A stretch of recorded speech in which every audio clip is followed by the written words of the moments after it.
Bismillahirrohmanirrohim. Assalamualaikum warahmatullahi wabarakatuh, anak-anak semuanya.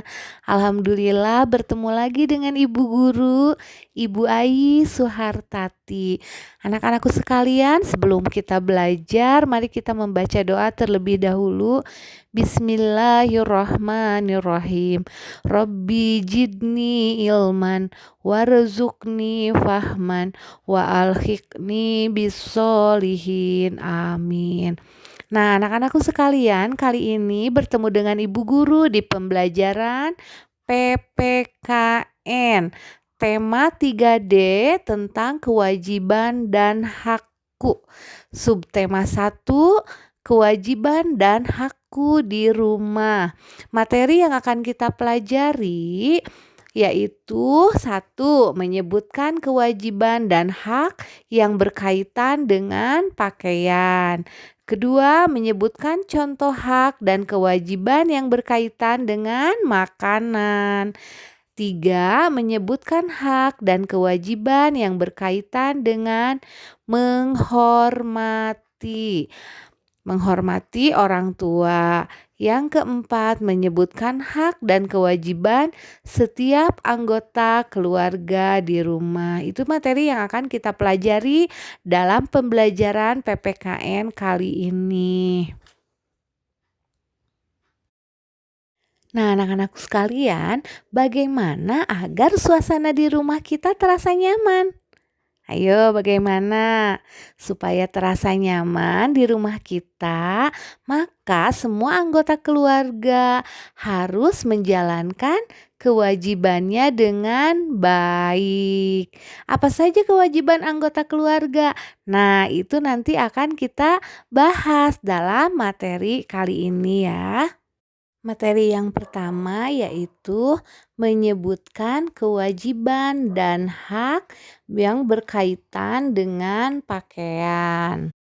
Menjaga kesehatan tubuh adalah kewajiban setiap anggota keluarga. Selain beristirahat yang cukup, kewajiban menjaga kesehatan juga dapat dilakukan dengan cara apa? Dengan cara menjaga kebersihan ya, anak-anakku sekalian. Kebersihan tubuh kita itu harus kita jaga dengan cara kita mandi teratur. Kebersihan pakaian juga harus dijaga. Jika pakaian kotor dan basah, sebaiknya diganti dengan pakaian yang bersih dan kering. Dengan begitu tubuh kita akan terhindar dari kuman penyakit ya, anak-anakku sekalian. Selain karena kotor, kita juga mengganti pakaian ketika kita akan berangkat ke sekolah. Nah, kalau mau ke sekolah kan kita menggunakan seragam ya. Seragam yang akan kita gunakan itu adalah kita sendiri yang harus mempersiapkannya. Nah, itu kewajiban kita sebagai anggota keluarga, sebagai anak sekolah, kita mempunyai kewajiban untuk mempersiapkan pakaian yang akan kita pakai atau yang akan kita kenakan ya. Pakaian yang kita kenakan harus selalu bersih dan rapi. Mendapatkan pakaian yang bersih itu adalah hak anggota keluarga. Dengan mengenakan pakaian yang bersih dan rapi, maka kita akan mendapatkan tubuh yang sehat. Kenapa? Karena terhindar dari kuman penyakit. Nah, sekarang kalian siapkan buku tematik 3D-nya ya. Lalu kalian buka halaman 8. Kita isi bareng-bareng ya latihan soal yang berkaitan dengan PPKN tentang menyebutkan kewajiban dan hak yang berkaitan dengan pakaian. Sudah semuanya? Siapkan buku paketnya halaman 8. Sudah? Oke, kalau sudah, lihat bagian bawah ya. Di bagian bawah ada 6 pertanyaan yang harus kalian beri tanda checklist atau silang pada kotak yang ada di sebelah makanan. Nah ya, di situ ada apalagi kewajiban kita untuk memelihara pakaian kita agar selalu bersih dan rapi. Berilah tanda centang pada pernyataan yang merupakan kewajiban kita. Kalau yang bukan kewajiban, kalian silahkan beri tanda silang. Yuk kita isi bareng-bareng. Nomor 1. Selalu memakai pakaian yang baru dan bagus. Nah, apakah itu kewajiban kita selalu memakai pakaian yang baru dan bagus? Nah, kita harus memakai pakaian yang bersih dan rapi. Tapi kita tidak harus selalu menggunakan pakaian yang baru dan bagus ya. Sehingga itu jawabannya contreng. Salah. Silang ya. Nomor 2. Memakai pakaian yang bersih dan kering. Nah, itu tadi sudah Bu Guru bahas ya dalam materinya. Contreng atau silang? Silahkan. Nomor 3. Meletakkan pakaian kotor di tempat cucian. Apakah kita harus meletakkan pakaian kotor di mana saja? Di kasur? Di kursi? Tidak, tapi kita harus meletakkan pakaian kotor di tempat cucian. Jadi contreng atau checklist ya. Nomor 4. Berhati-hati ketika mengambil pakaian di lemari supaya tidak berantakan nih. Pengalaman ya, mungkin kalian kalau bajunya sudah diberesin sama kita sendiri atau sama orang tua atau sama bibi atau sama mbak, udah diberesin dengan rapi, menyimpan kaos-kaos semua dalam lemari, celana-celana, bawahan-bawahan. Nah, ketika kita mau ngambil yang paling bawah, kita tarik begitu saja, yang atas yang sudah rapi itu bisa jadi berantakan. Nah, sehingga kita harus berhati-hati ketika mengambil pakaian supaya tidak berantakan. Itu betul salah? Betul. Kalau betul silahkan di checklist. Nomor 5. Memakai pakaian yang rapi dan sopan. Itu juga betul ya. Kita harus menggunakan pakaian yang rapi dan sopan. Jadi silahkan di checklist. Nomor 6. Tuliskan kalimat saran yang dibuat berdasarkan teks. Kalau itu bukan PPKN jadi tidak usah dikerjakan ya. Hanya sampai nomor 5 itu yang dibahas.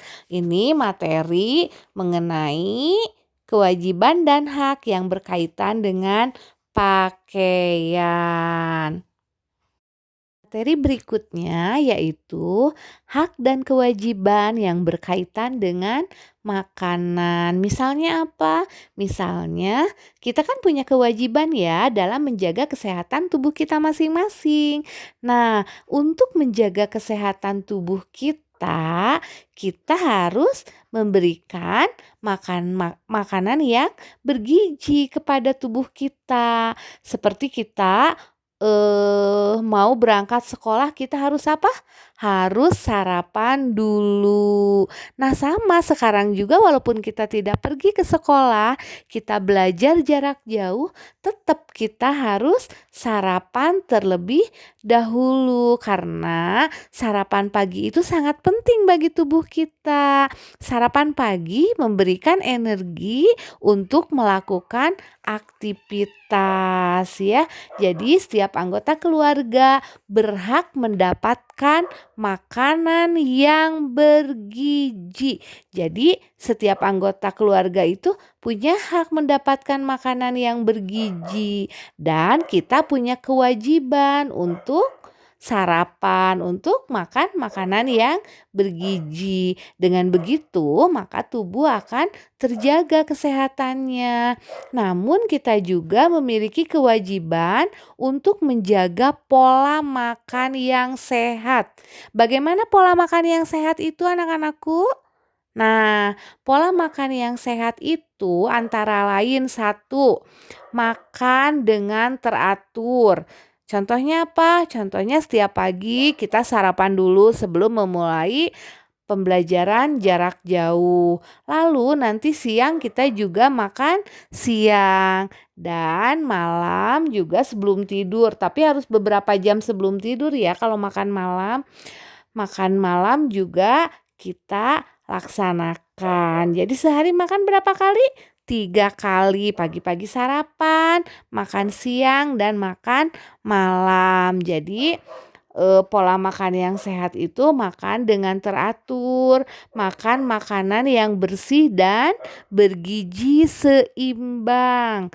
Nah, ini tidak lupa mencuci tangan sebelum makan ya. Selain itu kita juga berkewajiban untuk bersyukur atas makanan yang tersedia. Jadi apapun makanan yang disediakan oleh orang tua kita, kita harus selalu bersyukur, tidak boleh rewel, ingin ini, ingin itu.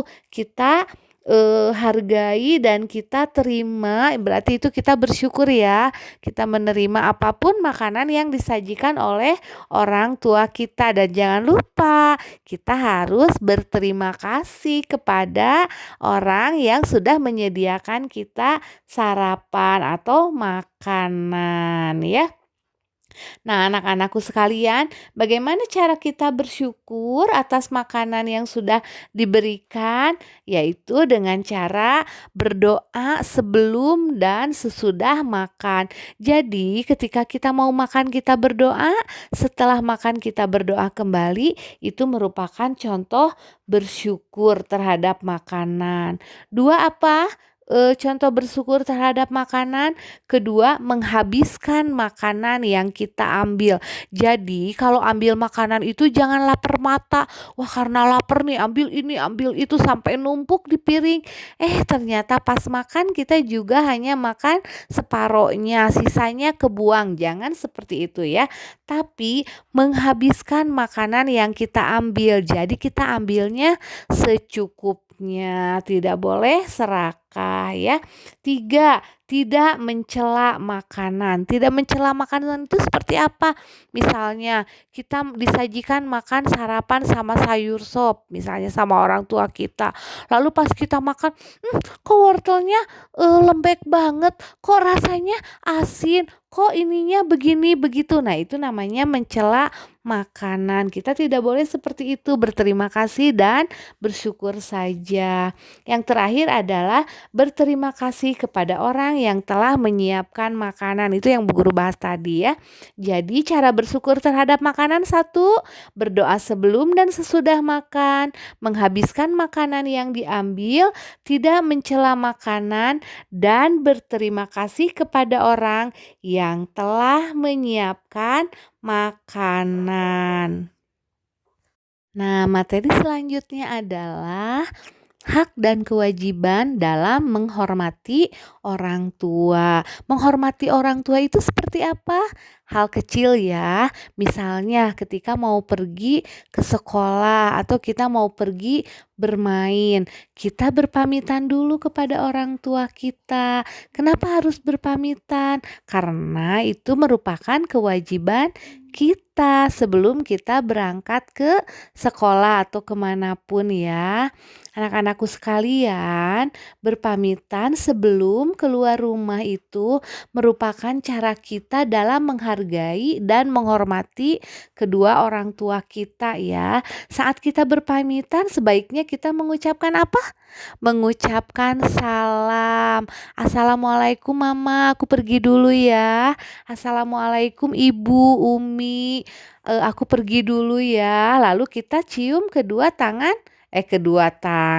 Lalu kita cium tangan kedua orang tua kita ya.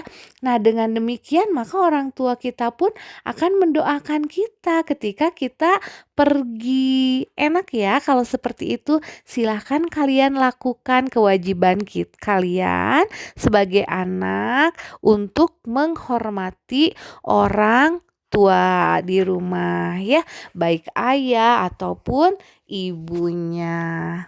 Materi terakhir adalah hak dan kewajiban setiap anggota keluarga di rumah. Namun, sebelum Bu Guru membahas mengenai itu, kita kerjakan dulu latihan yang berkaitan dengan PPKN ada di buku tematik 3D halaman 22. Silakan disiapkan lagi seperti tadi, siapkan juga pensilnya ya.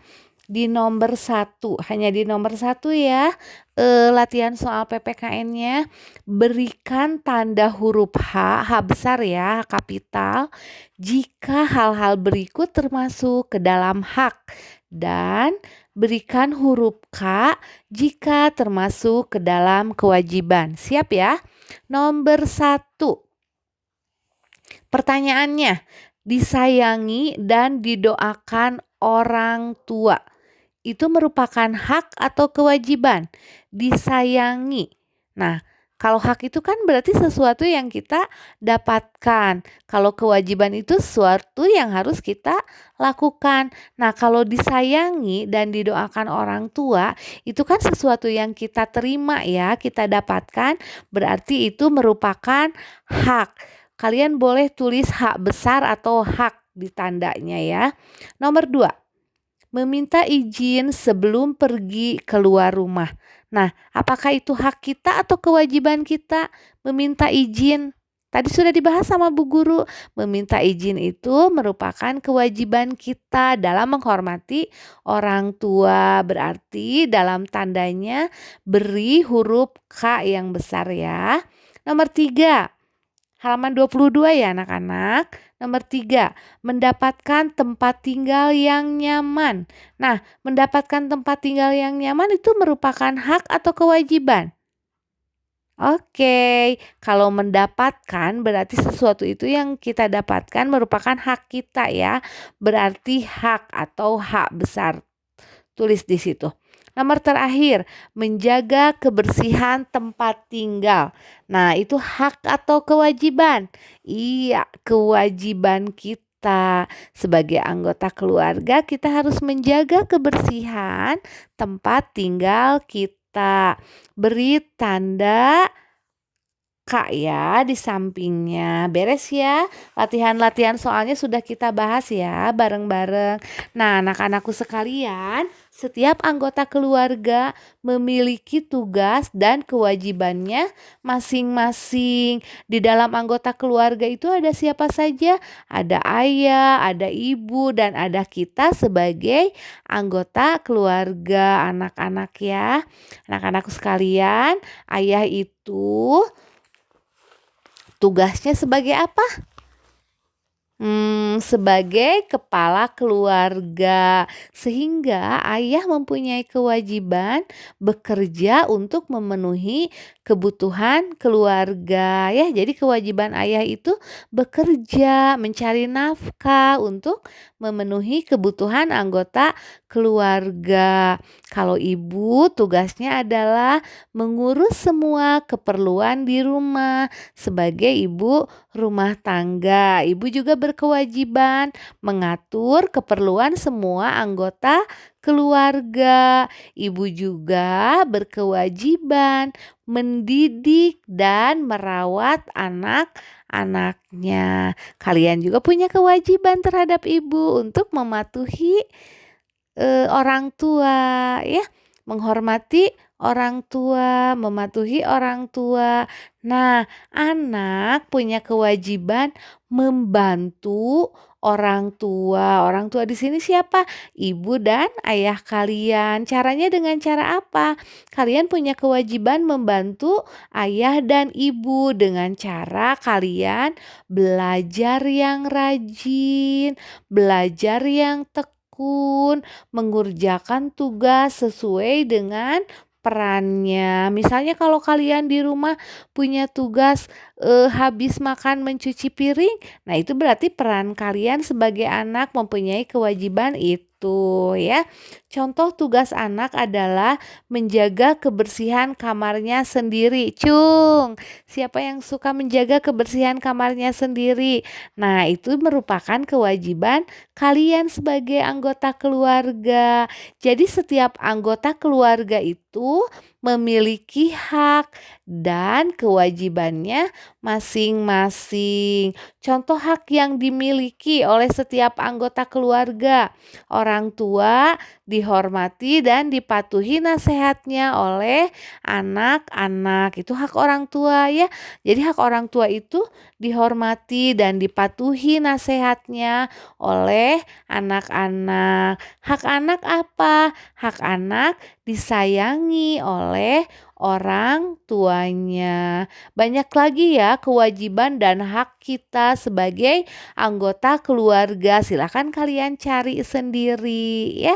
Nah, belajar dengan rajin merupakan salah satu kewajiban yang harus dijalankan oleh setiap anak. Jangan lupa ya, belajar yang rajin itu bukan buat siapa-siapa, tapi buat diri kita sendiri. Insya Allah jika kita suka belajar tekun, rajin, maka kita akan menjadi anak yang pintar dan sukses ya. Insya Allah, amin. Anak-anakku sekalian, nah, hal tersebut menunjukkan tanda terima kasih dan hormat kepada orang tua. Yang mana itu? Yang kita rajin belajar ya, tekun belajar itu merupakan tanda kita, tanda terima kasih kita, tanda hormat kita kepada kedua orang tua kita, ditunjukkan dengan belajar yang rajin, yang tekun. Belajar itu tidak hanya dilakukan di sekolah, tapi juga di rumah. Apalagi sekarang setiap harinya kalian belajar di rumah. Jadi tunjukkan kepada orang tua kalian kalau kalian itu walaupun belajarnya di rumah tetap dengan sungguh-sungguh ya. Eh, Bagaimana cara belajar yang baik itu, Bu Guru? Nah, cara belajar yang baik itu kalian dengan rajin membaca buku. Karena sayang buku kalian itu bagus isinya kalau tidak dibaca ya. Maka mulai dari sekarang silahkan kalian mulai rajin membaca buku. Jadi belajarnya tidak hanya dari HP, tidak hanya dari video pembelajaran, tapi dibaca bukunya supaya kalian semakin lancar membaca dan bertambah pengetahuannya kalian ya. Gemar membaca akan menambah pengetahuan kita. Semoga kalian semua menjadi anak-anak yang sukses semuanya, berhasil dalam kehidupannya, bisa membahagiakan orang tua. Hal yang harus kalian lakukan sekarang adalah belajar yang rajin, patuh terhadap kedua orang tua kalian ya. Nah, setelah kalian tadi menyimak materi yang Bu Guru sampaikan dari mulai kewajiban dan hak berkaitan dengan pakaian, berkaitan dengan menghormati orang tua, berkaitan dengan makanan. Nah, kalian harus bisa menyimpulkan apa itu kewajiban. Kewajiban itu adalah sesuatu yang harus dilakukan dengan penuh tanggung jawab ya. Sekali lagi, kewajiban itu adalah sesuatu yang harus dilakukan dengan penuh tanggung jawab. Nah, kalau hak adalah sesuatu yang kita dapatkan atau kita miliki dan digunakan sesuai dengan kebutuhan sendiri. Itu materinya ya, materi pembelajaran PPKN kita kali ini di buku tema 3D tentang kewajiban dan hak, subtema 1 kewajiban dan hak di rumah. Tugasnya atau latihan soal yang akan Bu Guru berikan ke kalian, silakan kalian tuliskan di kertas folio bergaris. Jangan lupa tulis nama, kelas, dan materinya apa? Materinya tentang hak dan kewajiban, atau kalian boleh tulis tema 3D subtema 1 itu ya. Soalnya nomor 1, soalnya tulis ya, kewajiban adalah titik-titik. Nomor 2, hak adalah titik-titik. Nomor 3, tuliskan 4 kewajiban anak di rumah. 4 ya, kalian tulisnya 4 kewajiban anak di rumah. Nomor 4, tuliskan 2 hak anak di rumah. Oke, nomor berapa sekarang? 1, 2, 3, 4. Sekarang nomor 5. Nomor 5, tuliskan kewajiban orang tua dan hak orang tua. Jadi bobot nilainya ada 10 ya semuanya. Silakan kalian tuliskan di kertas folio bergaris. Sampai ketemu lagi di pembelajaran PPKN minggu depan. Semoga apa yang Bu Guru disampaikan tadi ada manfaatnya. Wabillahi taufiq wal hidayah. Wassalamualaikum warahmatullahi wabarakatuh.